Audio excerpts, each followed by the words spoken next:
Queridos hermanos, os damos una cordial bienvenida a nuestra reunión de entre semana. Vamos a comenzar nuestra reunión cantando una canción de alabanza a nuestro Dios Jehová.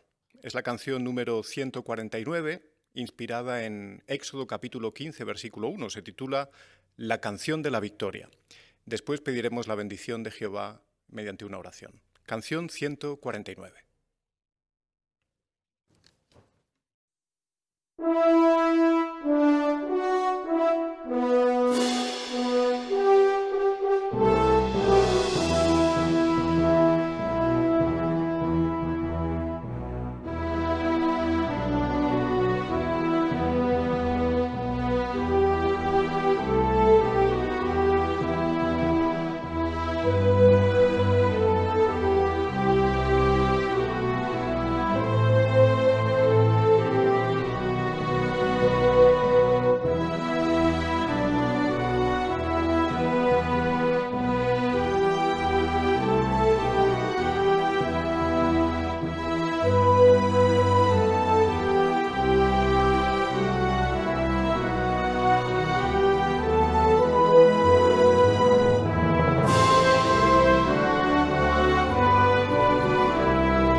Los capítulos 15 y 16 del libro de Éxodo que hemos leído esta semana nos motivan ante todo a alabar a Jehová. Y cuando hablamos de alabar a Jehová, hablamos de expresarle nuestra devoción, nuestro aprecio, nuestra admiración. Bueno, en la reunión de hoy vamos a ver cómo hacerlo, cómo alabar a Jehová, principalmente de 4 maneras. Una, cantando canciones espirituales. 2, en nuestro ministerio, tratando de iniciar buenas conversaciones. 3, sirviendo como precursores, y probablemente este es un buen momento para reflexionar en este asunto en vista de que el nuevo año de servicio está tan cerca. Y 4, valorando todo lo que hizo Jesús por nosotros cuando estuvo en la tierra, concretamente durante su último día de vida. Bueno, pues si os parece, comenzamos con la sección que nos permite profundizar nuestra comprensión del texto bíblico, la sección Tesoros de la Biblia.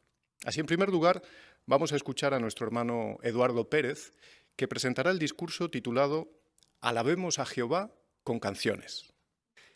¿Cuál es vuestra canción favorita? Todos tenemos una canción favorita. Yo también tengo la mía.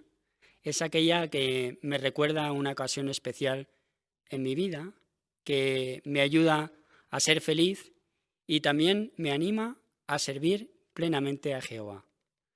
De hecho, es que la música, las canciones, tienen esa peculiaridad que influyen en nuestro pensamiento y también influyen en nuestro corazón. Por eso podemos decir de que cuando estamos, por ejemplo, emocionados, intentamos cantar, pues a veces no nos salen ni las palabras. A mí me pasa eso en casi todas las asambleas. Así que notamos que realmente la música toca nuestras emociones. Y cuando alabamos a Jehová en canción con otros, pues realmente en nuestras asambleas y reuniones es una buena ocasión para demostrar nuestro amor y fidelidad a Jehová. En especial, hoy veremos 3 ejemplos en los cuales podemos disfrutar de ver cómo realmente se cantaron en estas ocasiones especiales alabanzas a Jehová. El primero de ellos que podemos notar es el que tenemos en la lectura de hoy, de Éxodo 15, los versículos 11 al 18. Ahí vemos algunos detalles. Si podemos ver la imagen que tenemos en nuestra guía, ahí vemos cómo realmente Moisés y los israelitas, tras salir de Egipto, cruzaron el Mar Rojo y ahora, después de mirar atrás y ver cómo eran derrotados los ejércitos de Faraón, ellos sintieron lo que vamos a leer a continuación. En Éxodo capítulo 15, versículos 11 y 12. Si me acompañáis, por favor, dice ahí Éxodo 15, 11 y 12. ¿Quién entre los dioses es como tú, oh Jehová? ¿Quién es como tú, que demuestras ser supremo en santidad? Tú eres aquel a quien se debe tener y alabar con canciones, aquel que hace cosas impresionantes. Y el 18 dice, Jehová reinará para siempre jamás. Así que muchas gracias por la imagen también. Podemos ver aquí cómo realmente ellos se sentían impulsados a alabar a Jehová. Y es que, ¿cómo sucedió todo aquello? ¿Cómo es que ellos se encontraron impulsados a alabar a Jehová? Pues tenemos parte de la canción en los versículos 1 y 2, que también podemos leer juntos. Si leemos ahí, en Éxodo 15, versículos 1 y 2, dice, en aquella ocasión Moisés y los israelitas le cantaron esta canción a Jehová. Le cantaré a Jehová porque ha triunfado con gran gloria. El caballo y su jinete los arrojó al mar. Mi fuerza y mi poder es Jah, pues él se ha convertido en mi salvación. Este es mi Dios, y yo lo alabaré. Es el Dios de mi Padre, y yo lo ensalzaré. Así que notamos como en esta ocasión tuvo que ser una ocasión muy gozosa, un hecho extraordinario que jamás se había visto. Seguro que esta canción no fue la primera ni la última vez que la cantaron, pues recordaba algo en ellos que jamás quizá volverían a vivir. Así que, ¿cómo sucedió aquello? Pues notemos un poco más adelante. Los versículos 20 y 21 dice cómo se daba aquella canción. Dice, entonces la profetisa Miriam, que era hermana de Aarón, tomó una pandereta y todas las mujeres salieron tras ella, tocando panderetas y bailando. Miriam le respondía a los hombres cantando así, cántenle a Jehová, porque se ha ensalzado con gran gloria. Al caballo y su jinete los arrojó al mar. Así que nos surge la pregunta, ¿cómo hubiéramos reaccionado nosotros si hubiéramos estado allí? Pues seguramente nos hubiéramos sentido impulsados a entonar esta canción. No hubiésemos pensado, es que yo no sé cantar, es que tengo muy mala voz, o es que no sé tocar ningún instrumento. ¿Verdad que no hubiéramos pensado eso?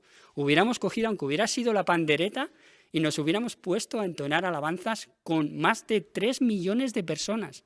¿Os podéis imaginar cómo sonaría aquella canción? Realmente una canción de alabanza a Jehová. Pero esta no es la única ocasión en la Biblia que se muestra que las canciones y las melodías sirven para alabar a Jehová. De hecho, si tuviéramos que hablar de un personaje en la Biblia, el cual es conocido por sus canciones y melodías, todos nos acordamos del rey David. David le encantaba la música. Él escribió muchísimos de los salmos que tenemos registrados y ahí se puede notar cómo utilizaba estas expresiones de fe y de amor a Jehová para alabar a Jehová. De hecho, tanto era así que Saúl, el rey, le dijo que lo quería a su lado para que tocara el arpa, porque dice que ésta le causaba tranquilidad. Así que era una buena ocasión. Incluso David dice que lo que hizo es crear un grupo de cantores y un coro, que podemos ver también en la ilustración si la ponemos, Ahí podemos ver este grupo de cantores. Bueno, aquí eran poquitos, ¿eh? En realidad dice que estaba formado por músicos y cantores de más de 4.000 personas. ¿Os imagináis lo que serían 4.000 personas entonando estas canciones? Pues, desde luego, en los salmos existen las más bellas melodías que jamás se han escrito. Y es que estas nos animan a ver y alabar a Jehová. Aunque es verdad que no conocemos la melodía que va con las palabras, pero sí que es cierto que tendremos ocasión en un futuro de poder saber qué melodías acompañaban a estos salmos.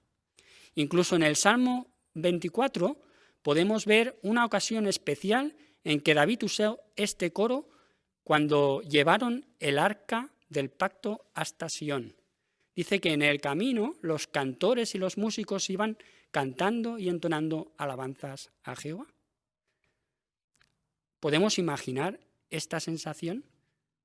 De nuevo, si hubiéramos estado allí con estos cantores y esta fiesta que montaron, llevando aquí el arca hasta Sión, ¿cómo nos hubiéramos sentido? ¿No hubiéramos sido, aunque fuera tararear aquella canción, porque realmente era una ocasión especial para alabar a Jehová? Hay muchas otras ocasiones especiales que se citan en la Biblia. Por ejemplo, que se usó este coro. Tenemos, por ejemplo, cuando se inauguró el templo, ahí también una ocasión increíble, una experiencia muy especial también. O cuando se acabaron de reedificar las murallas de Jerusalén, ahí tenemos otra buena experiencia. Después de tanto esfuerzo, ellos pudieron alabar a Jehová y mostrarle su cariño y su amor por lo que Jehová había hecho, permitiendo que se pudiera volver a reedificar las murallas de Jerusalén. Era un coro tan valioso que incluso los reyes de alrededor los tenían como moneda de cambio, como profesionales. ¿Pensáis que no ensayarían veces y veces aquellas canciones? ¿Que se las aprenderían y estarían dispuestos a hacerlo de lo mejor que pudieran? Seguro que sí. Y si pudiéramos quedarnos con la tercera ocasión, a mí me encantó analizar esta. Es cuando después de la última cena, Jesús, ahí, como vemos en la ilustración, cantó alabanzas con sus apóstoles. Y ahora pensemos por un momento, si hubiéramos escuchado la voz de Jesús cantando alabanzas, ¿cómo nos hubiéramos sentido? Él anteriormente en el cielo había cantado junto al coro celestial de Jehová también, así en la corte del trono de Jehová, él también había cantado seguramente. Y ahora tenía oportunidad en aquellos momentos críticos y difíciles de entonar una canción de alabanza a Jehová su Dios junto con sus apóstoles. Cuán fortalecedor debió ser aquella ocasión, ¿verdad? Debió ser una ocasión increíble para memorar. De hecho, seguro que los apóstoles jamás olvidaron aquel momento. Y es que, como vemos, el hombre no creó la música, no inventó las canciones. Esto lo hizo Jehová. Jehová ya en el cielo tiene a su corte celestial, que la Biblia menciona varias veces, que simbólicamente tocan arpas y cantan canciones de alabanza. Y es que Jehová quiere que en lo más profundo de nuestro corazón seamos capaces de expresar esos sentimientos, ese cariño, ese amor fiel que le tenemos a Él. Por eso la pregunta sería, ¿cómo podemos nosotros demostrar en nuestro día a día que hacemos eso? ¿Cómo podemos buscar ocasiones para alabar con canciones a Jehová? Pues como hemos visto en las asambleas, las reuniones, ahí tenemos muy buenas ocasiones para cantar en grupo. Incluso con nuestros medios audiovisuales podemos hacerlo en nuestra casa. Imaginemos Jehová en el trono celestial viendo cómo entonamos cada uno en nuestro hogar las canciones. ¿Sí? Serían millones de voces alabando a Jehová también, ¿verdad?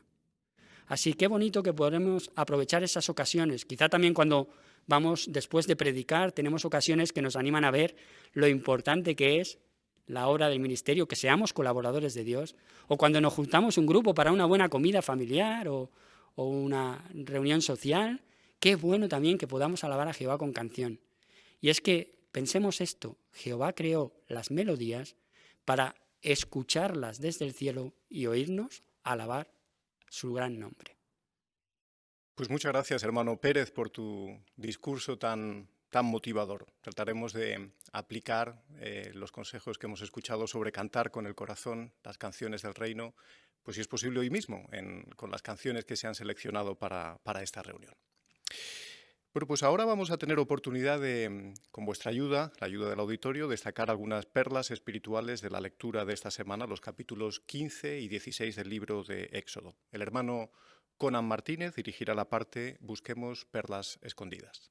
Os invitamos ahora a compartir las perlas espirituales que habéis encontrado en los capítulos 15 y 16 de Éxodo. Para empezar, pedimos un voluntario que quiera leer Éxodo capítulo 16, versículo 13. Hermano Constantín Coroma, por favor.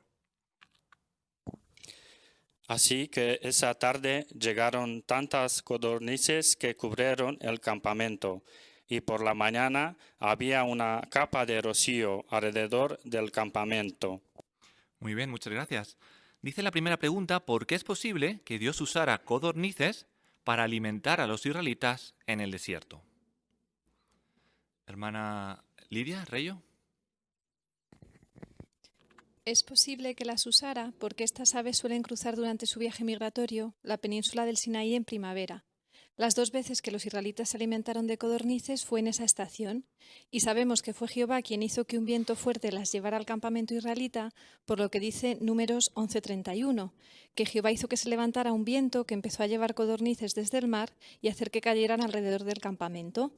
Esto encaja con lo que dice el diccionario manual bíblico, que explica que la codorniz vuela rápidamente a favor del viento, pero si éste cambia de dirección o si las aves se han extenuado por un largo vuelo, caen al suelo aturdidas. Muy bien, muchas gracias. Muy buen comentario. Seguimos con la siguiente pregunta. ¿Quién quiere leer ahora Éxodo capítulo 16, versículo 32 al 34? Hermana Lara García, por favor. Entonces Moisés dijo: Esto es lo que ha mandado Jehová. Tomen un homer de maná y guárdenlo para que todas sus generaciones vean el pan con el que los alimenté en el desierto cuando los saqué de la tierra de Egipto. Así que Moisés le dijo a Aarón: Toma un jarro, llénalo con un homer de maná y ponlo delante de Jehová para guardarlo generación tras generación. Y tal como Jehová le mandó a Moisés, Aarón lo puso delante del testimonio para que se conservara. Muy bien, muchas gracias por la lectura, hermana Lara. Dice la pregunta, ¿dónde se guardaba el jarro que contenía el maná? Hermano Gunther Gaulke.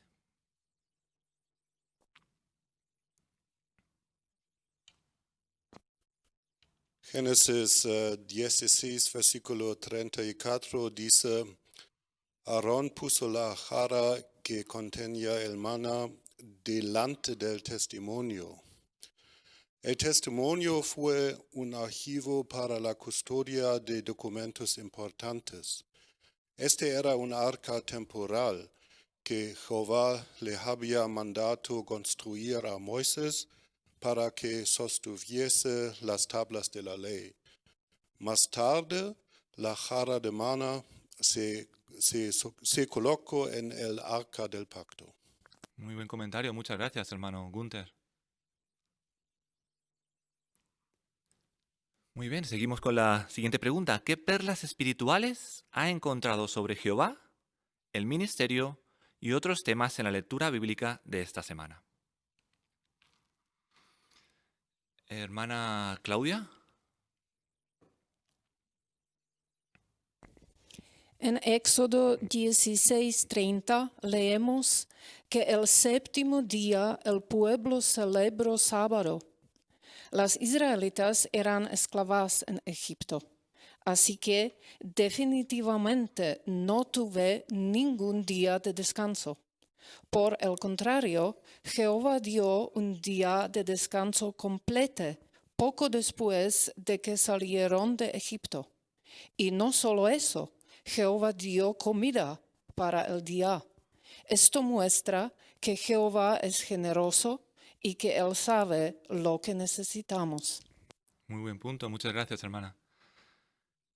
Hermana Aurora Pérez, por favor.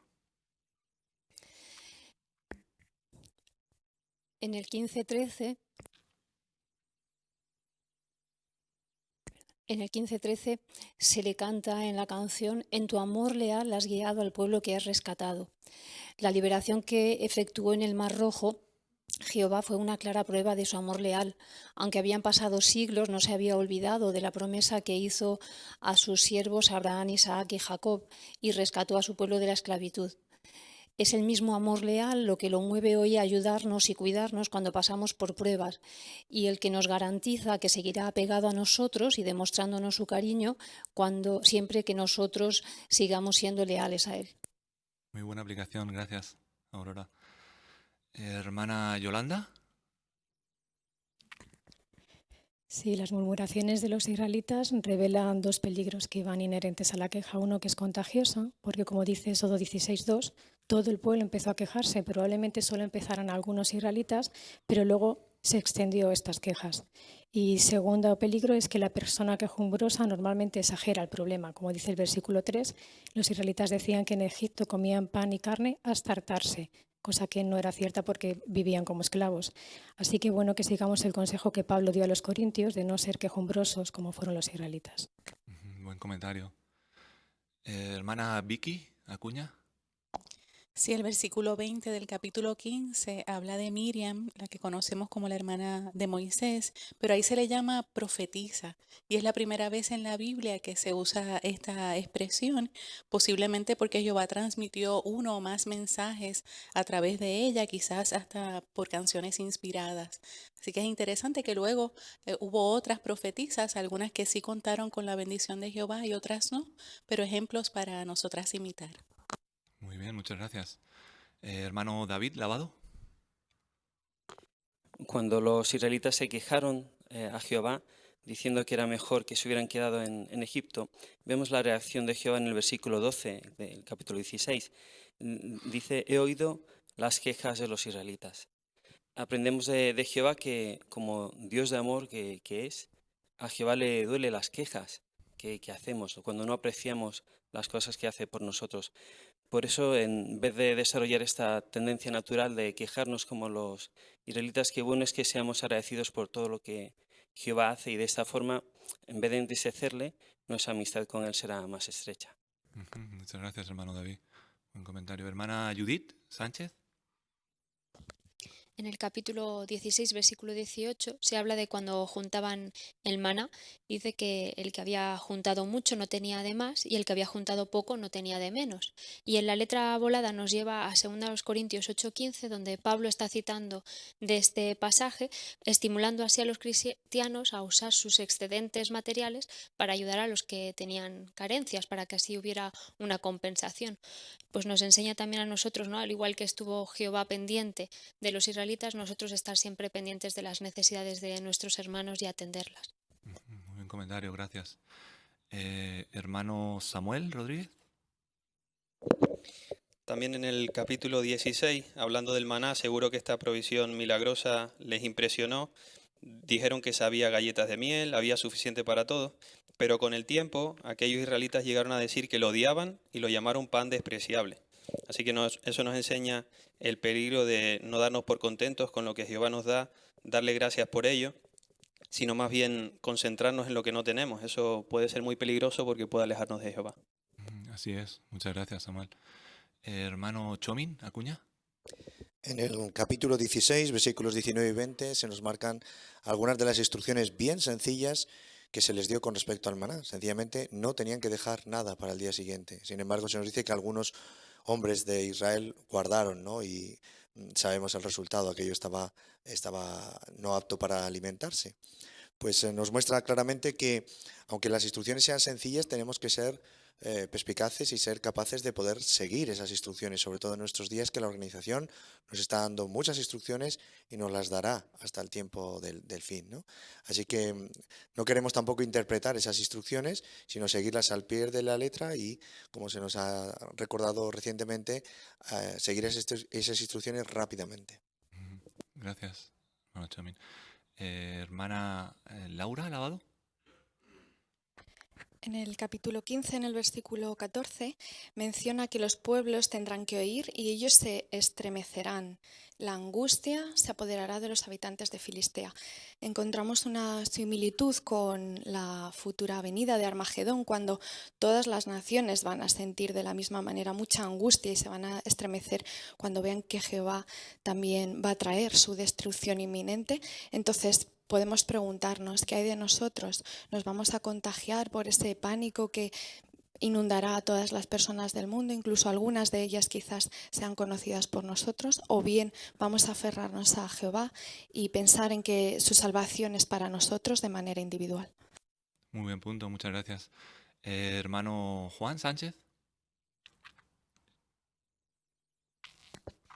En el capítulo 16, versículo 27, explica que algunos, desobedeciendo, salieron el séptimo día a buscar maná, cuando realmente se les había dicho que Jehová cubriría esas necesidades materiales con el día anterior.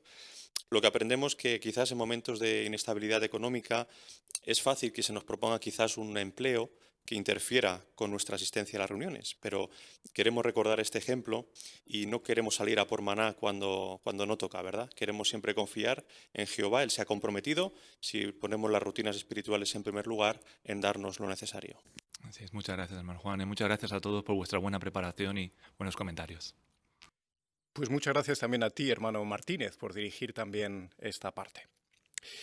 Pues ahora vamos a tener oportunidad de leer de nuevo juntos una porción de la Biblia. Si lo deseáis, podemos ir buscando en el libro de Éxodo, capítulo 16. Leeremos los versículos del 1 al 18 y recordaremos lo que pasó ahí en el desierto de Sin. Éxodo 16, 1 al 18, y vamos a escuchar con mucha atención a nuestro hermano Kevin Cobo. Más tarde se marcharon de Elim, y con el tiempo todo el pueblo de Israel llegó al desierto de Sin, que está entre Elim y Sinaí. Llegaron el día 15 del segundo mes después de su salida de la tierra de Egipto. En el desierto, todo el pueblo de Israel empezó a quejarse de Moisés y Aarón. Los israelitas les decían: «Mejor hubiéramos muerto a manos de Jehová en la tierra de Egipto. Allí nos sentábamos junto a las ollas de carne y comíamos pan hasta llenarnos. Pero ustedes nos trajeron a este desierto para que todo el pueblo se muera de hambre». Entonces Jehová le dijo a Moisés: «Voy a hacer que les llueva pan desde los cielos, y todos los del pueblo tendrán que salir y recoger a diario su porción. Así yo los pondré a prueba y veré si obedecen mi ley o no. Pero el sexto día, cuando preparen lo que hayan juntado, tendrá que ser el doble de lo que recojan cada día». Así que Moisés y Aarón les dijeron a todos los israelitas: «Por la tarde de veras sabrán que es Jehová quien los sacó de la tierra de Egipto. Y por la mañana verán la gloria de Jehová, porque Jehová ha oído sus quejas contra él. ¿Quiénes somos nosotros para que ustedes se quejen de nosotros?».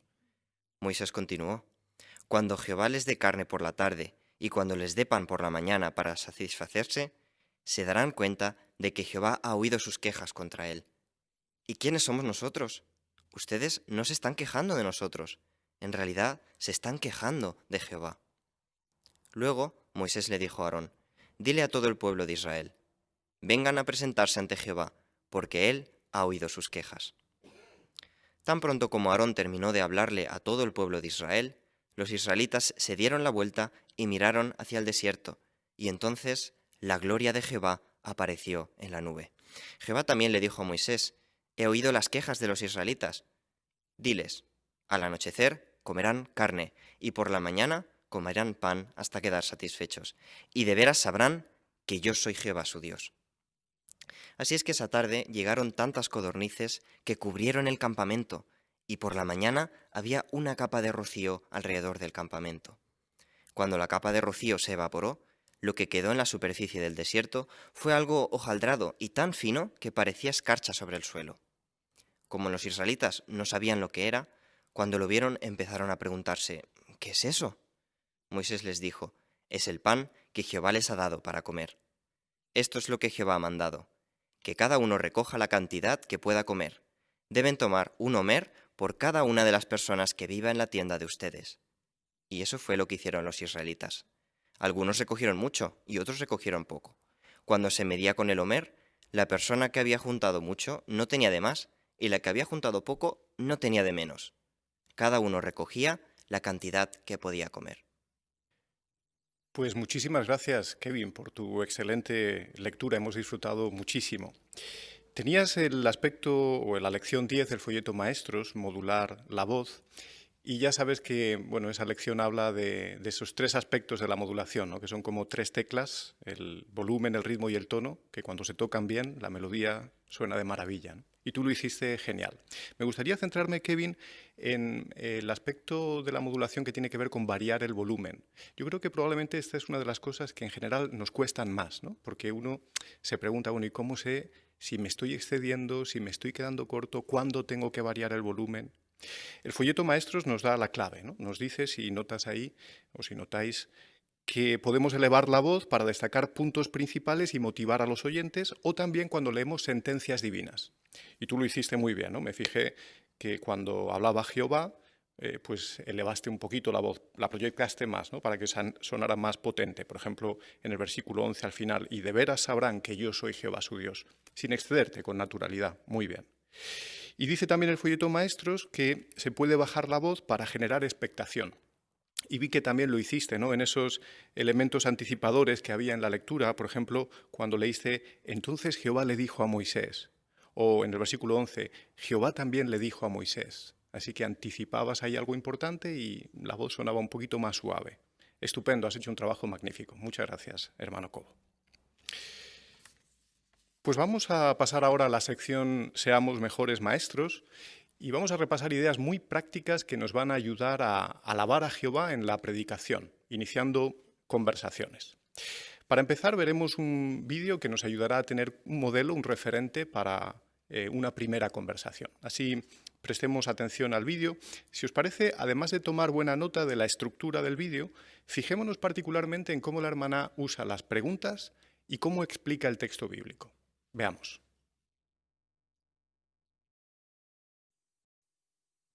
Hola, me llamo Linda y ella es Susana. ¿Cuál es su nombre? Jenny.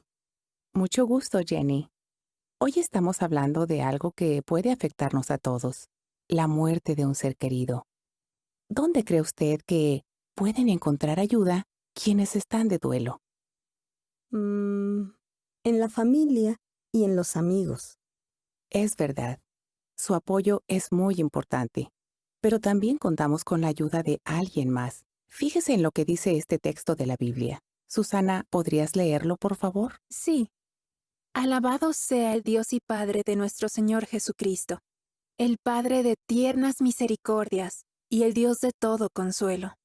Él nos consuela en todas nuestras pruebas, para que nosotros podamos consolar con el consuelo que recibimos de Dios a los que están sufriendo cualquier clase de prueba. Gracias. Según estos versículos, ¿cómo nos ayuda Dios? Nos consuela en todas nuestras pruebas. Muy bien. Y sabemos que de verdad quiere consolarnos por cómo se le describe en el versículo 3. ¿Se fijó? El Padre de tiernas misericordias. Sí, y como el Dios de todo consuelo. Él nos consuela, por ejemplo, enseñándonos qué sucede realmente al morir. Nos gustaría volver otro día para explicarle lo que dice la Biblia sobre ese tema. Gracias, estaría bien.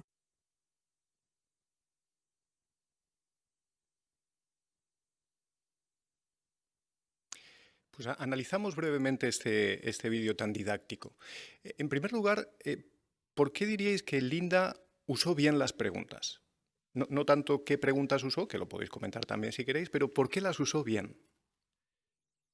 Hermano Samuel Rodríguez. Por ejemplo, en la primera pregunta que hizo en la introducción, usó la expresión ¿dónde cree usted? Esa pregunta de opinión es muy buena porque permite saber lo que la persona opina sobre el tema y entonces razonar. Estupendo, muy bien, muchas gracias. Hermana Aurora de Pérez. Y no la sorprendió con una pregunta demasiado directa que pudiera incomodarla, sino que preparó el terreno al plantear que a todos nos afecta la pérdida de un ser querido. Y entonces le planteó la pregunta. Muy bien, es un detalle muy interesante también. Hermana Lavado, Laura. Sí, también en esta pregunta dejó claro cuál era el propósito de su visita, pues esto es algo importante, sobre todo cuando es la primera vez que hablas con una persona que no conoces de nada. Hay personas que incluso pueden llegar a sentir temor y también porque, como ya ha mencionado la hermana, facilitó que se expresara de manera rápida, pues las personas también hoy en día no disponen de mucho tiempo. Muy bien, muchas gracias. ¿Y os fijasteis qué hizo la hermana para explicar bien los textos bíblicos? En este caso, 2 Corintios 1. Hermana Vicky de Acuña. También hizo muy buen uso de las preguntas, porque preguntó cómo nos ayuda a Dios. Y aunque no dijo la frase que es un Dios de todo consuelo, lo que dijo la ama de casa fue otro punto, pero la hermana pudo rápidamente enlazarla al punto que ella quería enfatizar. Muy bien, estupendo. Muchas gracias. Hermano Sánchez, Juan. Y también podemos decir que anticipó un poquito por qué iba a leer el texto, ¿verdad? Porque le dice, pero también contamos con la ayuda de alguien más. Fíjese, y ahora leen el texto. Entonces la persona puede conectar de lo que estaban hablando con lo que van a leer. Estupendo, muy bien. Muchísimas gracias por vuestros buenos comentarios. Ahora vamos a ver cómo las hermanas que se han preparado esta primera conversación pues ponen en práctica o siguen la referencia de este vídeo. Así, en primer lugar, vamos a escuchar atentamente a nuestras hermanas Lara García y Lidia Reyo. Ellas harán una primera conversación y van a tratar de ofrecer una publicación del kit de enseñanza. Escuchamos. Hola, Lidia, ¿qué tal? ¿Cómo estás? ¿Cómo te encuentras? Hola, Lara. Bueno, tengo ratos buenos, tengo ratos malos. Echo muchísimo de menos a mi padre. Vaya. ¿Y tu madre cómo se encuentra? Bastante mal. Y como estoy tan triste es que no sé ni qué decirle. La verdad es que es difícil saber qué decir en una situación como esta, pero es importante encontrar algo que nos anime. ¿A ti qué te ayuda a sentirte mejor? Pues los amigos están siendo un gran apoyo, la familia como tú que estás al tanto. La verdad es que las personas que tenemos cerca siempre son de mucha ayuda. Ya sabes que yo acudo a la Biblia cuando tengo algún problema y ahí hay unas palabras que muestran dónde podemos encontrar consuelo. Mira, me gustaría leértelas. Son las siguientes. Alabado sea el Dios y Padre de nuestro Señor Jesucristo, el Padre de tiernas misericordias y el Dios de todo consuelo. Él nos consuela en todas nuestras pruebas para que nosotros podamos consolar con el consuelo que recibimos de Dios a los que están sufriendo cualquier clase de prueba. ¿Te has fijado cómo se llama aquí a Dios? ¿Se dice que es el Dios? ¿Decía de todo consuelo? Eso es. ¿Y tú crees que Él puede consolarnos de alguna manera? ¿Qué piensas? Pues mira, Lara, ya sabes que no soy creyente. Y cuando he ido a algún funeral a la iglesia, es que lo que dicen allí sobre el cielo no me consuela para nada, porque yo quiero tener a mi padre aquí conmigo. Claro. La verdad es que lo que dicen algunas personas sobre Dios nos suena muy lejano o a veces ni siquiera nos sirve de ayuda, como dices. Pero piensa en esto. Yo sé lo bien que te llevabas con tu padre. ¿Tú crees que él sabía qué hacer o qué decir para que te sintieras mejor? Claro que sí. ¿Y por qué crees que lo sabía? Pues porque me conocía muy bien y además pues por su personalidad, él siempre conseguía animarme. Claro, claro que sí. Pues en la Biblia se identifica a Dios también como un padre. De hecho, lo acabamos de leer. Y se dice que es un padre que sabe lo que necesitamos todos y cada uno de nosotros. Y entre otras cosas, Él sabe que necesitamos saber lo que nos sucede cuando morimos. Y que saber esto nos da muchísimo consuelo. A mí me ayudó mucho cuando murió la abuela. Voy a hacer una cosa. Te voy a enviar un manual que analiza diferentes preguntas y entre ellas en la lección 6 contesta esta misma. ¿Qué nos sucede al morir? Te lo envío y en esta semana te llamo de nuevo y lo comentamos juntas. ¿Qué te parece? Me parece muy bien, Lara, porque además así hablamos un ratito. Me encantará hablar contigo de nuevo, Lidia. ¿Está por ahí tu madre? Sí, te la paso. Gracias. Hasta luego. Adiós, Lara. Pues muchas gracias, Lara y Lidia. Hemos disfrutado muchísimo de vuestra presentación. Muy bien. Tenías para trabajar, Lara, la lección número 3, ¿verdad?, del folleto Maestros, hacer preguntas. Y me ha encantado cómo has puesto en práctica las sugerencias de esta lección. Sobre todo cuando has explicado el texto de 2 Corintios. Igual que en la presentación modelo, ¿no?, preguntaste, ¿te has fijado en cómo se le llama a la Biblia a Dios? Pero me ha gustado mucho luego la pregunta de opinión que has añadido, ¿no? ¿Tú crees que Él puede consolarnos? Me ha gustado mucho porque ha evidenciado lo que pasa cuando hacemos preguntas de opinión, ¿no? Que tu familiar ha abierto su corazón y ha explicado cómo se siente ella con respecto a lo que le enseñan en la iglesia, ¿no? Así que fantástico. También has aplicado muy bien lo que dice el folleto Maestros en el recuadro para predicar. Ahí nos anima a que debemos escuchar a la persona con atención. Y aunque ahora por teléfono la persona normalmente no nos ve la cara, salvo que hagamos una videoconferencia, pero en lo que decimos después de sus comentarios podemos demostrarle si hemos escuchado con atención o no lo que nos ha dicho. Y tú lo hiciste muy bien. Cuando ella abrió su corazón, le diste la razón y incluiste la expresión, sí, es verdad, como dices, ta, ¿no? Lo cual demostró que de verdad estabas mostrando interés personal. Así que magnífico trabajo, gracias a las dos. Pues vamos a ver ahora otra presentación, modelo, basada en la primera conversación. En este caso veremos cómo la hermana presenta y analiza también uno de nuestros vídeos del kit de enseñanza. Escuchemos a las hermanas Guasimara Rodríguez y Aurora Pérez. Hola Aurora, ¿qué tal estás? No te he visto estos días conectada en el trabajo. ¿Estás bien? Hola Guasi, qué sorpresa. Pues como soy nueva en el trabajo, la verdad es que no pensé que nadie se diera cuenta de que faltaba. Muchas gracias por tu interés. Pues mira, la semana pasada falleció mi tía y por eso no he venido al trabajo. La verdad es que era como una madre para mí, aunque era algo esperado, lo cierto es que ha sido un golpe duro. Cuánto lo siento, la verdad. Es que el golpe de la muerte es muy duro para todos. Sí, es cierto. La verdad es que toda la familia está muy afectada. Ahora nos toca pues apoyarnos unos a otros para poder sobrellevar la pérdida. Es bonito saber que tienes una familia tan unida y sobre todo en estos momentos tan difíciles. Pero ¿sabes, Aurora, quién más nos puede ayudar cuando perdemos a alguien en la muerte? Bueno, además de la familia, por supuesto, los buenos amigos siempre están ahí para echarnos una mano y se agradece mucho. Sí, ellos sin duda nos dan su apoyo. Pero mira, yo soy creyente. De hecho, soy testigo de Jehová. Me gustaría compartir contigo unas palabras de la Biblia que seguro que te animarán. Te comparto mi pantalla para que lo puedas ver. Sí, ya la veo. Miras aquí en segunda carta a los Corintios, el capítulo que es en negro es el 1 y los que vamos a leer son los pequeños, el 3 y el 4. Dice: alabado sea el Dios y Padre de nuestro Señor Jesucristo, el Padre de tiernas misericordias y el Dios de todo consuelo. Él nos consuela en todas nuestras pruebas, para que nosotros podamos consolar con el consuelo que recibimos de Dios a los que están sufriendo cualquier clase de prueba. Según estos textos, ¿cómo se describe a Dios? Padre de tiernas misericordias y el Dios de todo consuelo. Muy bien. ¿Y para ti qué significado tiene eso?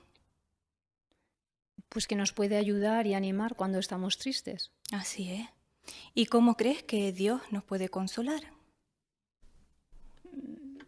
Pues la verdad es que eso no sabría decirte, no lo sé. Claro. ¿No sería un consuelo para ti saber qué sucede cuando morimos? Vaya, claro que sí. Pero sinceramente, Guasi, dudo mucho que eso se pueda saber. La Biblia sí da la respuesta a esta y a otras preguntas importantes que nos hacemos a lo largo de nuestra vida. Mira, nosotros ofrecemos cursos bíblicos gratuitos. Te voy a enviar un vídeo para que veas cómo son. ¿Te ha llegado? Sí. Sí. ¿Qué te ha parecido? Pues muy interesante. No sabía que hacíais cursos bíblicos gratuitos. Pues sí, y como se nos muestra en el vídeo, aprender lo que realmente enseña la Biblia nos hace felices. Puedes elegir cuándo, dónde, el tiempo que dedicar para ello y sin ningún compromiso. ¿Qué te parece si mañana, después del trabajo, respondemos lo que dice la Biblia sobre qué sucede cuando morimos? Pues mira, del curso no te digo ahora, mañana lo hablamos, pero si la Biblia de verdad explica lo que sucede al morir, eso sí me gustaría saberlo. Ok, pues mañana después del trabajo hablamos. Venga, perfecto, muchas gracias. Nada. Pues muchísimas gracias, hermana Guasi y Aurora, por vuestra magnífica presentación también. La verdad que la manera en cómo has llevado la conversación es una evidencia clara de cómo cuando mostramos interés personal, si es sincero, como hiciste con tu compañera de trabajo, se pueden comenzar conversaciones en contextos informales de manera muy sencilla. Muy bien. Tenías para trabajar, Guasi, la lección 9 del folleto Maestros, usar bien las ayudas visuales. Es interesante el título de la lección. No es usar las ayudas visuales, sino usar bien las ayudas visuales. Y tú lo hiciste súper bien, ¿eh? Muchas gracias. Presentaste el vídeo, se lo enviaste, como indicaban las instrucciones.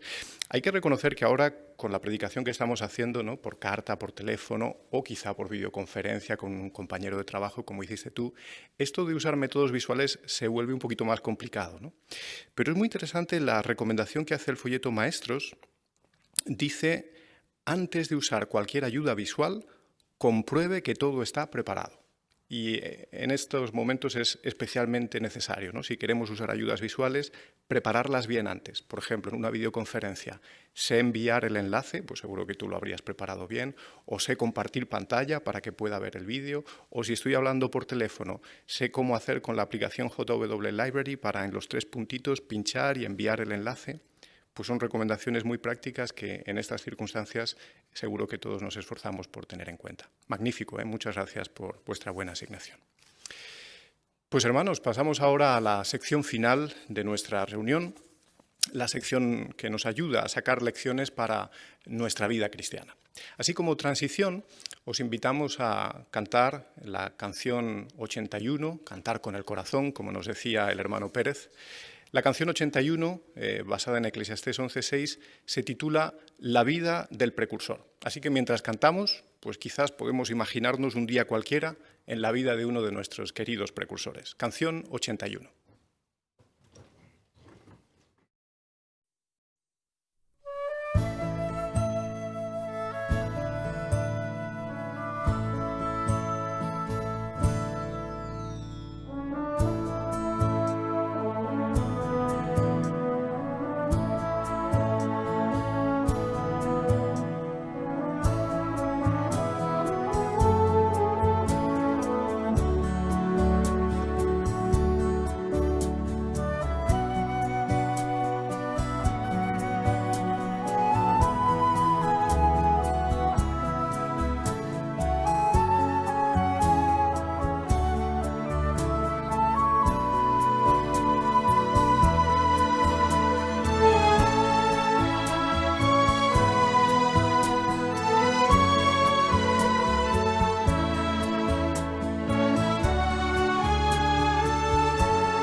Pues a continuación vamos a escuchar con mucha atención a nuestro hermano David Lavado, que presentará la parte titulada Alabemos a Jehová siendo precursores. Alabar a alguien significa expresarle nuestro aprecio nuestra admiración por las cualidades o algo que haya hecho por nosotros, elogiarlo. Sin embargo, cuando la alabanza va dirigida a Jehová Dios, cobra un significado mucho más profundo, porque la alabanza es parte de nuestra adoración a Jehová. Podemos alabar a Jehová de diferentes maneras. Hemos visto en la lectura de esta semana un ejemplo cuando justo después Jehová destruyó a Faraón y a su ejército en el Mar Rojo. ¿Recordáis lo que pasó? Los israelitas, llenos de admiración por Jehová y de gratitud, alabaron a Jehová mediante una canción. Y bueno, esa no es la única forma que hay para alabar a Jehová, porque Jehová hizo tantas cosas buenas por ellos y hace tantas cosas buenas por nosotros que es muy fácil tener ese deseo de querer alabarle. Jehová hace cosas buenas tanto por su pueblo como por cada uno de nosotros de manera individual. Por eso es bueno que de vez en cuando paremos un poco en nuestras vidas tan ocupadas para recordar todo lo que Jehová ha hecho por nosotros y de esa forma meditar con aprecio por lo que todavía nos sigue dando. Seguramente cuando empezamos a meditar y recordar lo que Jehová hace, en nuestro corazón empiece a surgir una pregunta, la que aparece en Salmos 116, 12. ¿Cómo le pagaré a Jehová todo el bien que me ha hecho? Pues Jehová está muy contento cuando decidimos alabarle mediante el precursorado. Esa es una magnífica manera de demostrarle y pagar a Jehová todo lo que hace por nosotros. Sin embargo, quizás alguien pudiera pensar, pero ser precursores ahora, con los problemas que tenemos, ¿no sería quizás mejor esperar un poco a que la situación esté de otra manera mejor? Bueno, es cierto que adorar a Jehová siempre implica desafíos y obstáculos, pero notad en el segundo párrafo del artículo que estamos analizando ahora la invitación que nos hace el esclavo fiel y prudente basándose en Filipenses 2:13. Se nos invita a hacer una oración a Jehová muy específica. Textualmente dice: pidámosle a Jehová tanto el deseo como las fuerzas para lograrlo, para ser precursores, para alabar a Jehová siendo precursores. Por eso, qué bueno sería que después de esta reunión o en algún momento que nosotros estemos a gusto para meditar y pensar tranquilamente en esta frase, en pedir a Jehová que nos dé el deseo y las energías para alabarle siendo precursores. Algunos hermanos veían el ser precursor como algo que no era para ellos, era muy difícil. Sin embargo, empezaron haciendo el precursorado auxiliar en algunos momentos del año, quizás durante los meses de la conmemoración o la visita del circuito. Y al hacer esto ellos empezaron a sentir la felicidad que tenemos de dar a Jehová. Cuando hacían el precursorado y alababan a Jehová, haciendo el precursorado auxiliar, notaban que eran cada vez más felices por dar más a Jehová. De forma que esto les animó y hizo que ese deseo de alabar a Jehová creciese y desear más el ser precursores regulares. Eso junto con experiencias que a todos nos animan, de hermanos que quizás no tengan las situaciones fáciles para ser precursores, como por ejemplo puede ser un trabajo de jornada completa o problemas de salud, pero a pesar de esos desafíos, los hermanos consiguen ser precursores y alabar a Jehová así. Si os parece bien, podemos ahora ver una de esas experiencias. En concreto, es la experiencia de 3 hermanas carnales de Mongolia y vamos a ver cómo ellas superaron diferentes obstáculos para poder alabar a Jehová como precursoras.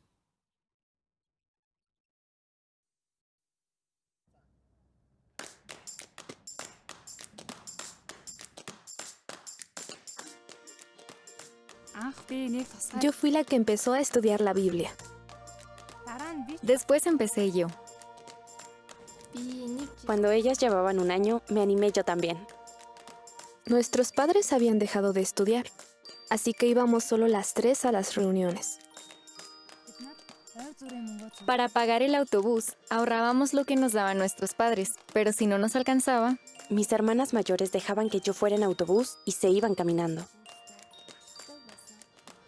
1 hora y media de ida y lo mismo de vuelta. Las reuniones eran tan importantes que eso no era ningún problema. Mayo de 2007. Yo en octubre de 2006. Y yo me bauticé en octubre de 2005. 3 años más tarde, pasé una semana con una precursora especial que servía en un territorio rural. Orábamos juntas cada noche y leíamos biografías de la atalaya. Le dije a Jehová que quería ser como ella. Y aunque a mi familia no le gustaba la idea, con la ayuda de Jehová decidí hacerme precursora. Seguí su ejemplo y también me hice precursora. Yo trabajaba 6 días a la semana para ayudar a mi familia, así que le pedí a Jehová que me diera la oportunidad de ser precursora. Cuando mi jefe me dijo que fuera 5 días, empecé el precursorado. Ser precursor te permite dar más de ti a Jehová. Trabajar tan cerca de Jehová hace que me sienta parte de su familia. Mi amistad con Jehová es más fuerte. Cuando oro, siento que estoy hablando con mi mejor amigo. Puedes hacer cosas nuevas. Empecé a servir como precursora especial en junio de 2013. Estoy en Betel desde septiembre de 2013. En abril de 2014 me nombraron precursora especial. Ahora siento que hago más por Jehová. Mi amor por Jehová ha aumentado. Mamá no nos apoyaba, pero ahora es precursora también. El tiempo completo es lo mejor que hay.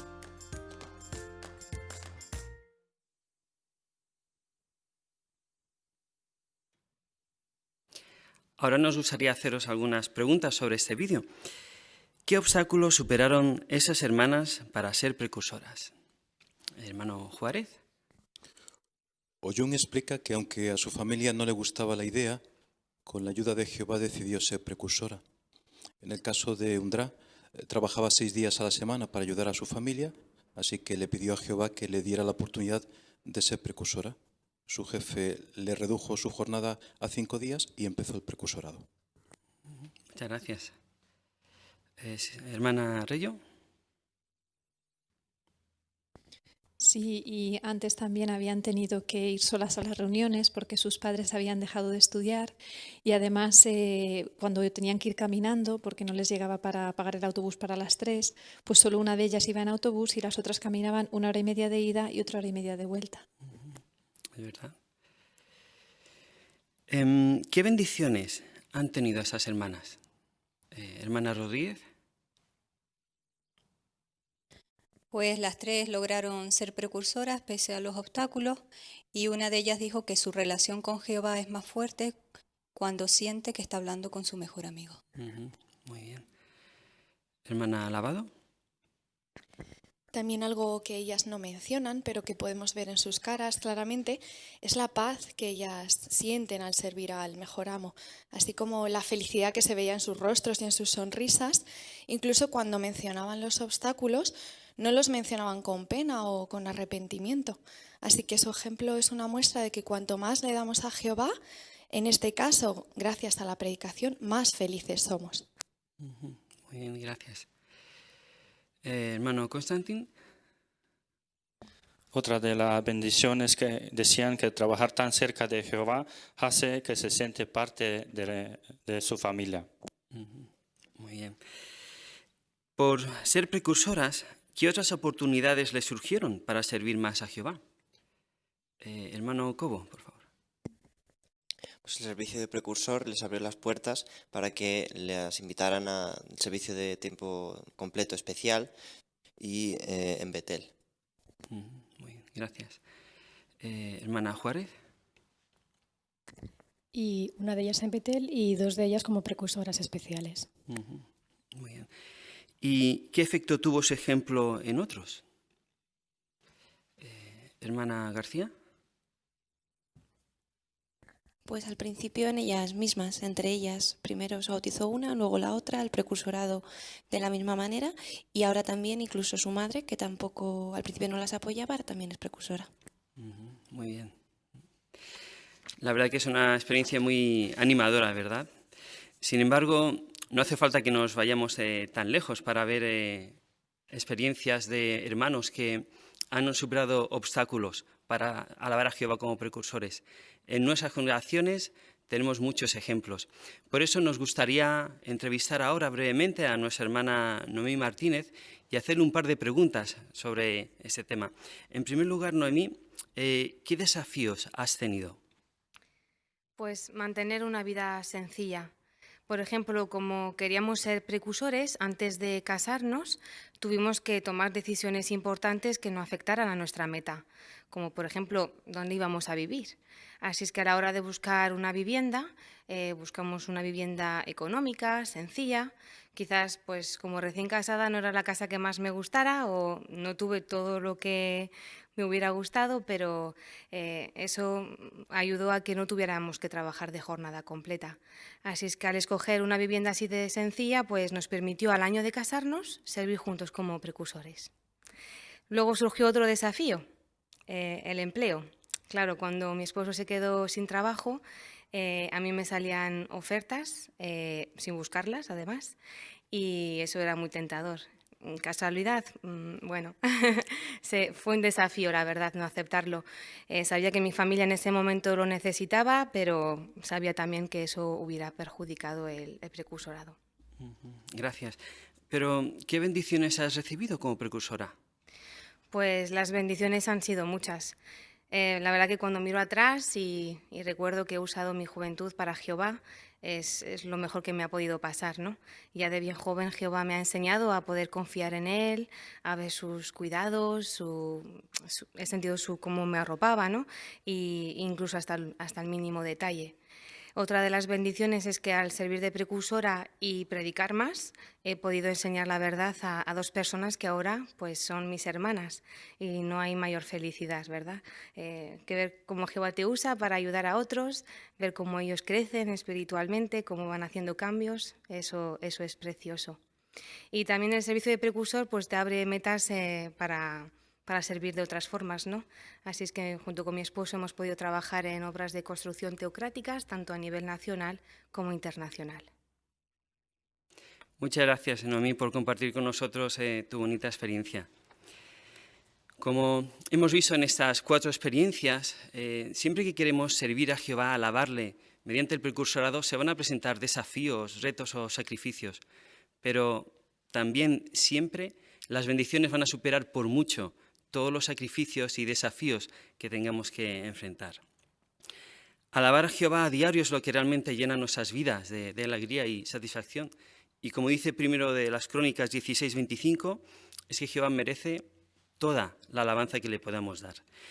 Por eso, pidamos a Jehová el deseo y la fuerza que necesitamos para poder alabarle mediante el precursorado.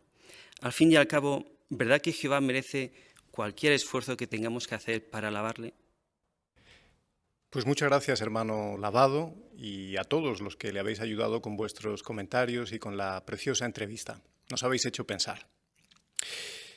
El estudio bíblico de la congregación de hoy nos va a permitir reflexionar, por último, en una razón más que tenemos para alabar a Jehová, el enorme regalo que nos hizo al enviar a su Hijo aquí a la tierra. Dejamos la plataforma al hermano Samuel Rodríguez, que dirigirá esta última parte. Pues esta semana seguimos analizando lo que pasó aquel viernes 14 de Nisan, el último día de la vida humana de Jesús. Y hoy veremos lo que pasó ese día justo cuando amanece. Veremos 2 ideas principales. Lo que pasó con Jesús ante el Sanedrín y luego ante Pilato.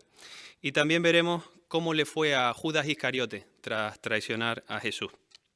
Además, al final, repasando los relatos de la Biblia, seguro que veremos cualidades y valiosas lecciones que podemos aplicar nosotros, que también vivimos días cruciales.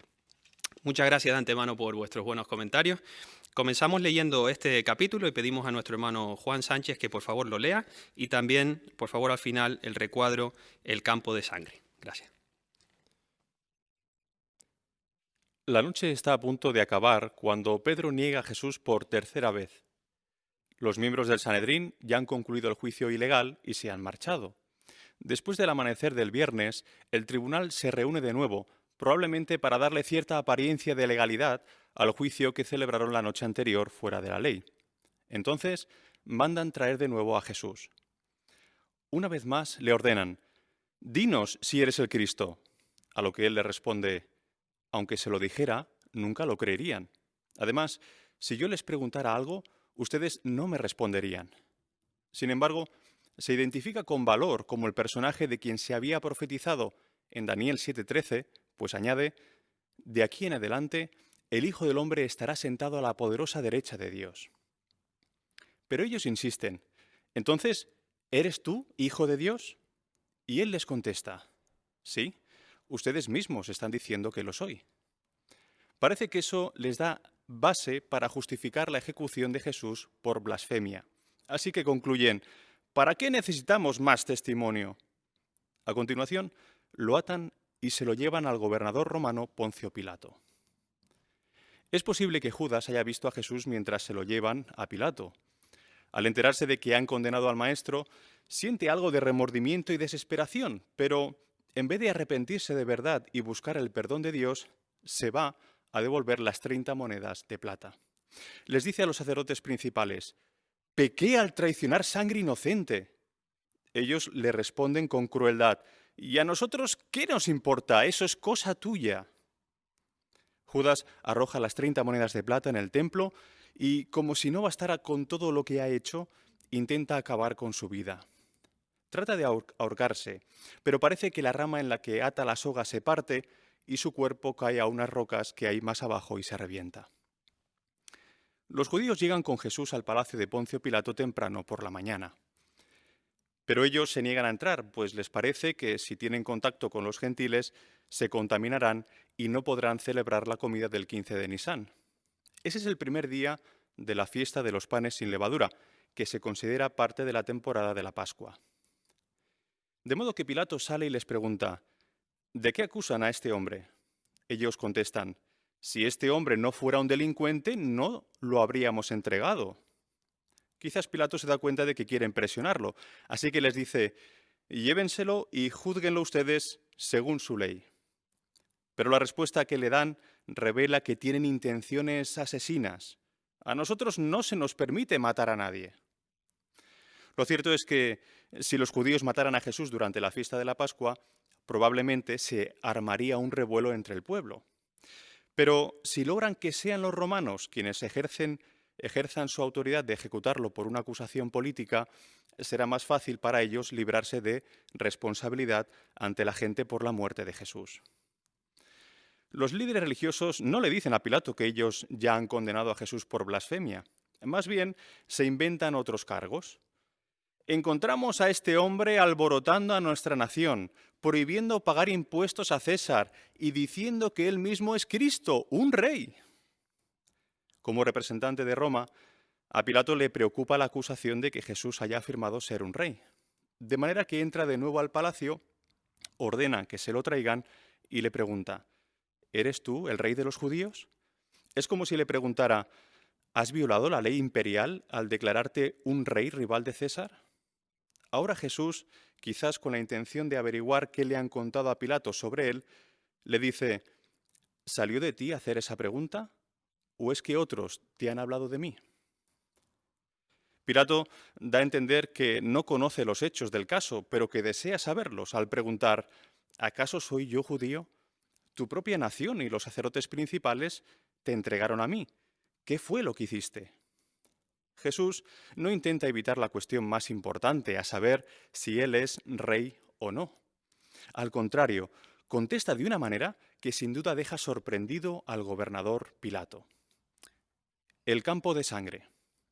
Los sacerdotes principales no saben qué hacer con las monedas de plata que Judas arrojó en el templo. Dicen: no está permitido ponerlas en el tesoro sagrado, porque es dinero manchado de sangre.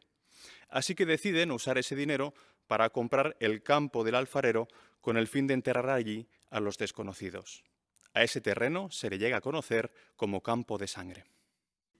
Pues muchas gracias, hermano Sánchez, por tu magnífica lectura. Ahora tenemos aquí 3 preguntas para analizar juntos este capítulo. La primera es: ¿por qué vuelve a reunirse el Sanedrín por la mañana?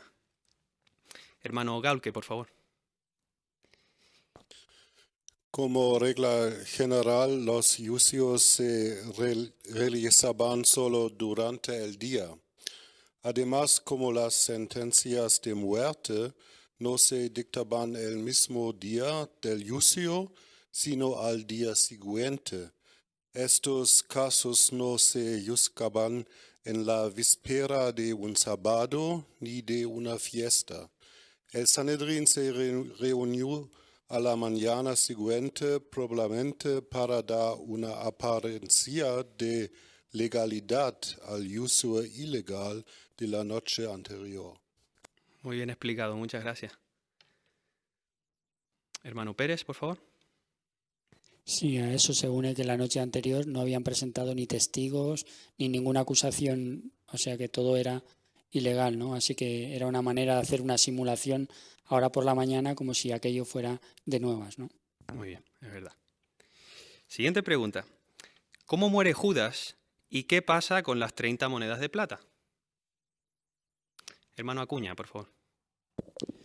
El relato nos dice que él intenta devolver esas monedas de plata porque sabe que ha hecho mal, pero no, se las rechazan. Él las deja tiradas entonces en el templo y ahora va a ahorcarse, pero la rama se parte y acaba golpeándose y reventándose sobre unas rocas. Muy bien. Hermano Kevin. Y vemos como tampoco no se arrepiente de corazón. Simplemente lo que siente es un remordimiento leve, que es lo que le hace devolver las monedas, pero al final ni se arrepiente ni muestra aprecio por la vida, matándose, como ha comentado el hermano. Muy bien. Tenemos aquí también el recuadro que hemos leído, el campo de sangre y una imagen. ¿Queréis hacer algún comentario de este recuadro? Hermana Sánchez, por favor. Pues los sacerdotes tampoco quieren ese dinero porque saben que está manchado de sangre, así que lo que deciden es comprar un campo, que es el que se conoce con el nombre de campo de sangre, para enterrar a desconocidos. Muy bien. Magnífico. Y la tercera pregunta. ¿Qué cargos inventan los judíos contra Jesús para que Pilato lo mande ejecutar? Hermana García, por favor. Pues ocultan la razón por la que ellos le han condenado y se inventan otros. Hablan acerca de que es un alborotador de la nación que está prohibiendo pagar impuestos a César y que va diciendo que él mismo es Cristo, un rey. Muy bien. Hermana Gaulke, Claudia. Los líderes religiosos, por ejemplo, dicen a Pilato que Jesús estaba diciendo que él mismo es Cristo, un rey. Esto fue una acusación política, no religiosa. Pilato fue un representante del César romano y el emperador romano fue considerado como el único salvador y rey. A lo largo de la historia y también hoy, esto siempre ha sido lo mismo. Los líderes religiosos no pueden hacer nada contra nosotros y también saben que los políticos no están interesados en disputas religiosas. Por lo tanto, los líderes religiosos les dicen a los políticos que somos un peligro político. Muchas gracias también por la aplicación. Hermana Lavado, por favor. Sí, también con estas tres acusaciones vemos cuán retorcidos y maliciosos eran estos sacerdotes, pues en realidad querían crear una idea preconcebida negativa de Jesús, aun costándoles ensuciar su propia reputación, pues no olvidemos que todos eran judíos, entonces en realidad estaban hablando mal de sí mismos, estaban hablando que era una nación que tenía dentro de ella personas como Jesús. Es decir, esto nos demuestra que no les importaba vender a nadie, costara lo que costara. Muy cierto. Hermana Acuña. Otra razón para todo este planteamiento es porque querían librarse de la responsabilidad ante la gente, ante el pueblo, pero en ningún momento piensan en Jehová. Así es. Hermano Sánchez, por favor, Juan. Así vemos por el relato que en aquel momento, en el primer siglo, pues Roma dejaba ciertas atribuciones o les dejaba ciertas libertades a la población judía a nivel administrativo y religioso, pero parece ser que para condenar a muerte a un hombre tenía que pasar o se tenía que juzgar ante el gobernador o procurador romano. Por eso es que lo llevan ante Poncio Pilato, pero buscando estas artimañas políticas, como se ha comentado. Muy bien. ¿Le gustaría hacer algún comentario de la imagen que tenemos también para este capítulo de Jesús ahí ante Pilato? Hermano Juárez, por favor. Vemos a Jesús con un aspecto sereno, con las manos atadas a la espalda como si fuera un vulgar delincuente. Probablemente ha estado atado por horas desde su arresto en el jardín de Getsemaní. Y en su cara podemos ver señales de las bofetadas y los puñetazos que recibió en la casa de Caifás, el sumo sacerdote. Y ahora está en el palacio del gobernador romano Poncio Pilato, ¿no? Frente a Pilato, la máxima autoridad judicial en Judea. Y tal vez la imagen represente el momento en que Pilato le preguntó a Jesús: ¿eres tú el rey de los judíos? Magnífico, muchas gracias. Pues si les parece bien, podemos leer parte de los relatos que tenemos aquí y así podemos seguir comentando sobre aplicaciones o cualidades que nos gustaría destacar o puntos interesantes de este relato. Busquemos en primer lugar, por favor, Mateo capítulo 27 y podemos leer aquí los versículos 3 hasta el 10 para centrarnos primeramente en lo que pasó con Judas. ¿A quién le gustaría leer Mateo 27, 3 al 10? Hermano Pérez, por favor. Entonces Judas, el que lo traicionó, al ver que habían condenado a Jesús, sintió remordimiento y fue a devolverles las 30 monedas de plata a los sacerdotes principales y a los ancianos. Y les dijo: pequé al traicionar sangre inocente. Pero ellos le respondieron: ¿y a nosotros qué nos importa? Eso es cosa tuya. Así que él arrojó las monedas de plata en el templo y salió de allí. Luego fue y se ahorcó. Pero los sacerdotes principales recogieron las monedas de plata y dijeron: no está permitido ponerlas en el tesoro sagrado, porque es dinero manchado de sangre. Después de hablarlo entre ellos, compraron con ese dinero el campo del alfarero para enterrar allí a los extraños. Por eso, a ese campo todavía hoy lo llaman el campo de sangre. Entonces se cumplió lo que se había dicho por medio del profeta Jeremías, y tomaron las 30 monedas de plata, el precio que le pusieron al hombre, el precio que le pusieron a algunos de los hijos de Israel, y con ellas compraron el campo del alfarero, como me había ordenado Jehová. Jesús estaba ante el gobernador, y éste le preguntó: ¿eres tú el rey de los judíos?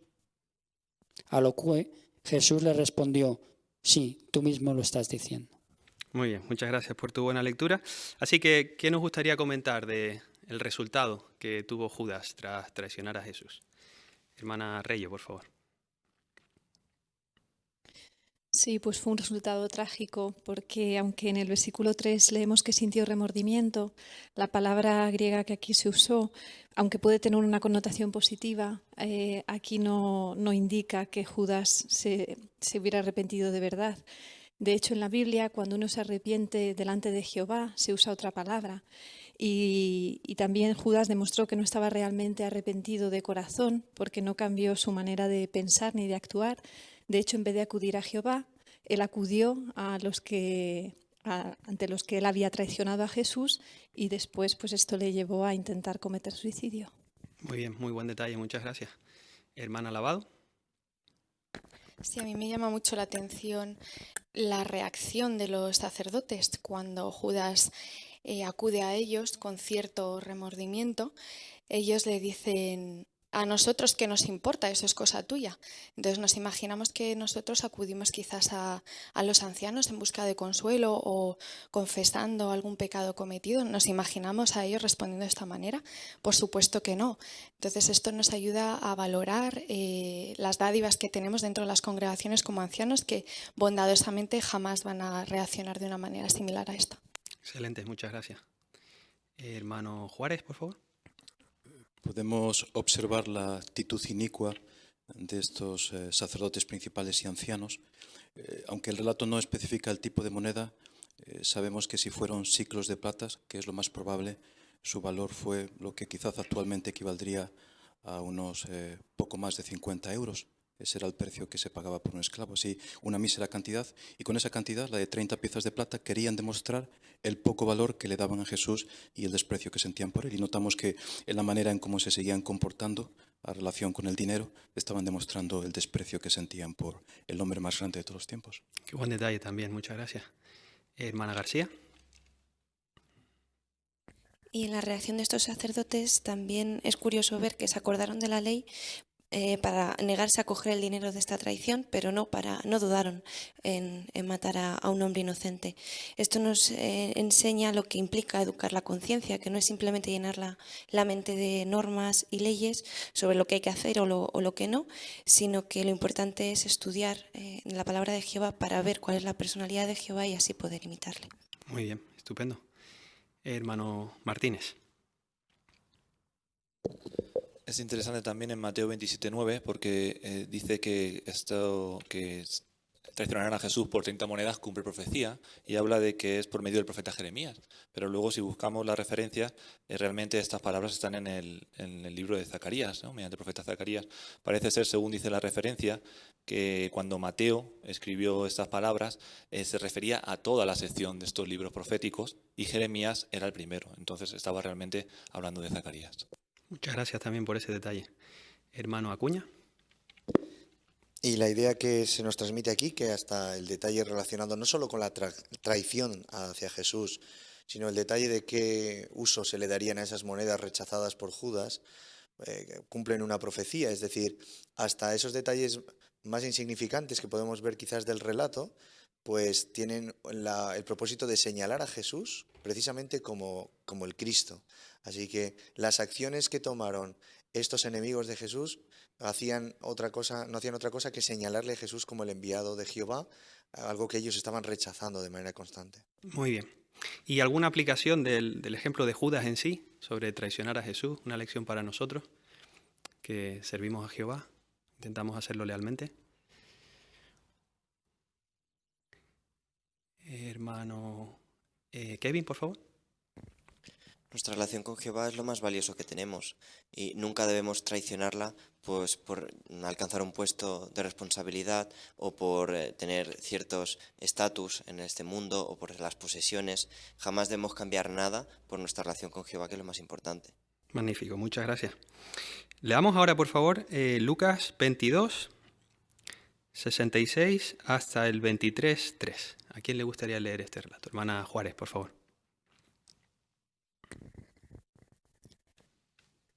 Cuando se hizo de día, se reunió la asamblea de los ancianos del pueblo, tanto los sacerdotes principales como los escribas.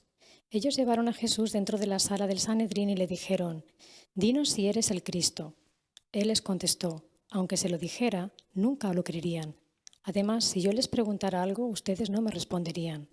Pero de aquí en adelante el Hijo del Hombre estará sentado a la poderosa derecha de Dios». A esto todos preguntaron: «¿Entonces eres tú el Hijo de Dios?» «Sí. Ustedes mismos están diciendo que lo soy», contestó él. Y ellos dijeron: «¿Para qué necesitamos más testimonio? Nosotros mismos lo hemos oído de su propia boca». Así que toda la multitud, sin excepción, se levantó y llevó a Jesús ante Pilato. Entonces comenzaron a acusarlo. Decían: «Encontramos a este hombre alborotando a nuestra nación, prohibiendo pagar impuestos a César y diciendo que él mismo es Cristo, un rey». A continuación, Pilato le hizo esta pregunta: «¿Eres tú el rey de los judíos?» Él le contestó: «Sí, tú mismo lo estás diciendo».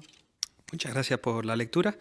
¿Alguna idea también que queramos destacar de este relato sobre este juicio ilegal y también las cualidades que Jesús demostró al enfrentarse a él? Hermano Acuña, por favor.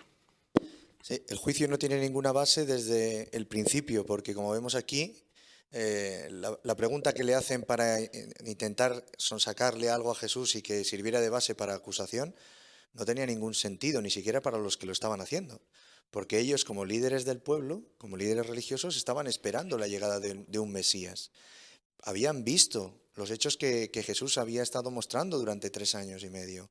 Habían visto la resurrección de Lázaro, al que habían intentado matar también.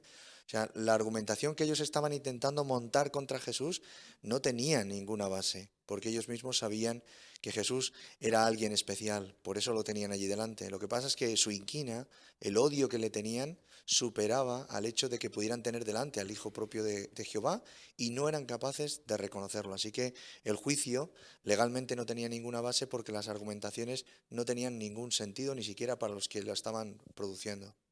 Muy bien, muchas gracias. Hermana Sánchez, por favor.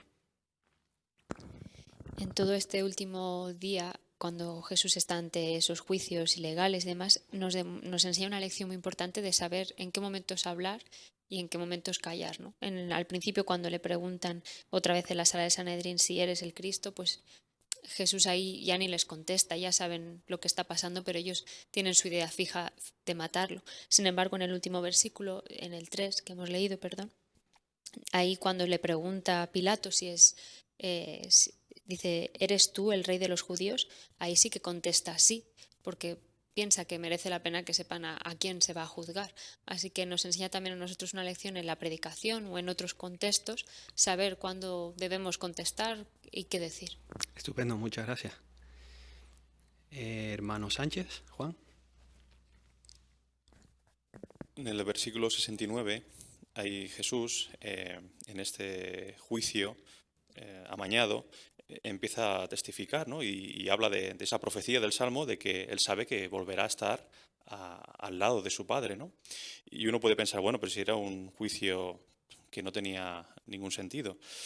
Pero vemos cómo aprendemos la lección de que nunca sabemos quién nos está escuchando, nunca sabemos dónde estamos, queremos siempre dar un buen testimonio, queremos siempre dar expresiones de nuestra fe y también seguro que le sirvió a él para aguantar. O sea, el tener muy presente esa esperanza, lo que él esperaba en un futuro, le sirvió a aguantar y lo mismo pasará en nuestro caso. Muy bien. Hermano Juárez, por favor. Y todos estos juicios ilegales e injustos nos recuerdan que nosotros debemos de portarnos correctamente y de manera justa, ecuánime, siempre que podamos. No pensaba en qué ocurrirá en el futuro y Jesucristo, que actualmente es el juez nombrado por Jehová, será el que determine si hay algún miembro del Sanedrín del siglo I que merece ser resucitado, tal vez Nicodemo o José de Arimatea o Gamaliel, así como quienes de entre sus integrantes pecaron contra el Espíritu Santo. Y estamos seguros de que a la hora de dictar un juicio, Jesús actuará con justicia perfecta. Muy bien, muchas gracias. Hermana Acuña.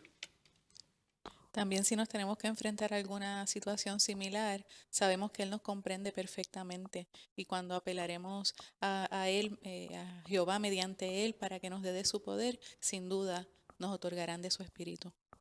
Muy bien también, muchas gracias. Hermana García. Vemos también en las respuestas que da Jesús el aplomo, la calma, la serenidad, teniendo en cuenta de que llevaba toda la noche despierto, había recibido maltratos, además de falsas acusaciones y la tensión que previamente había tenido, nos damos cuenta de cómo había recibido la respuesta de las oraciones que había hecho a su padre momentos antes y que pudo soportar todo eso de esa manera gracias a la ayuda de Jehová. Estupendo. ¿Y hermano Kevin?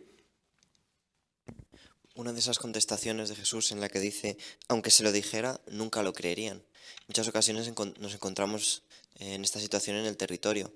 Hay personas que por mucho que intentamos razonar con ellas y llegar a conclusiones lógicas, al final no hay por dónde razonar. Entonces, en esas situaciones es mejor no perder tiempo con una persona que no va a progresar y pasar a alguien que sí que valore la palabra de Jehová. Así es. Pues muchísimas gracias, hermanos, por vuestros muy buenos comentarios que demuestran vuestra investigación y también que nos dan lecciones muy prácticas para nuestros días. Hemos visto, como estamos analizando, la importancia de alabar a Jehová también con nuestra conducta. Solamente hemos analizado unas horas de la vida de Jesús, pero cuántos detalles sacamos valiosos para nuestro tiempo. Sigamos, como muy bien habéis comentado, demostrando valor, aguantando las injusticias, sabiendo que pronto pasarán, y seamos siempre leales a Jehová, evitando pecar como hizo Judas. Muchas gracias por vuestros comentarios. Muchas gracias también a ti, hermano Rodríguez, por dirigir el estudio bíblico de la congregación. Bueno, qué regalo nos ha hecho Jehová una semana más con esta reunión, ¿verdad? Cuánto hemos disfrutado.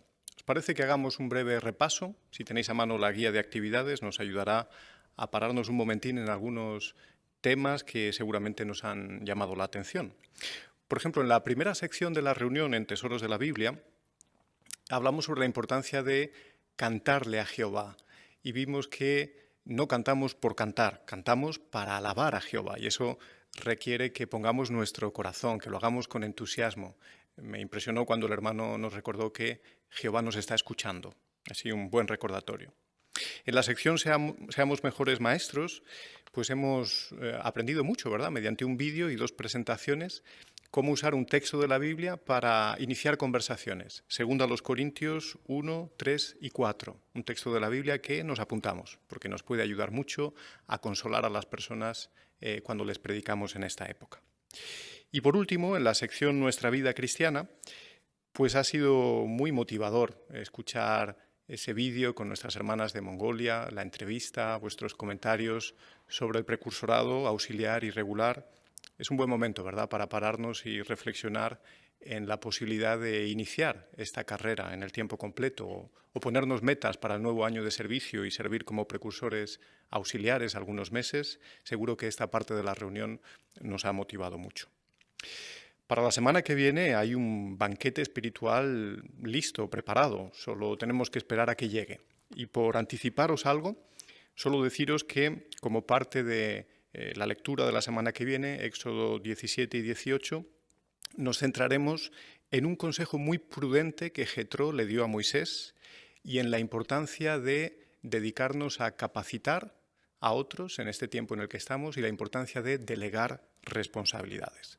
Pero eso será la semana que viene. Aquí concluye la reunión de hoy y una vez más daros muchísimas gracias a todos por vuestra participación, vuestros comentarios. Habéis contribuido mucho a que la reunión nos haya tocado el corazón y nos haya motivado. Así, muchísimas gracias. ¿Qué os parece si concluimos alabando a Jehová?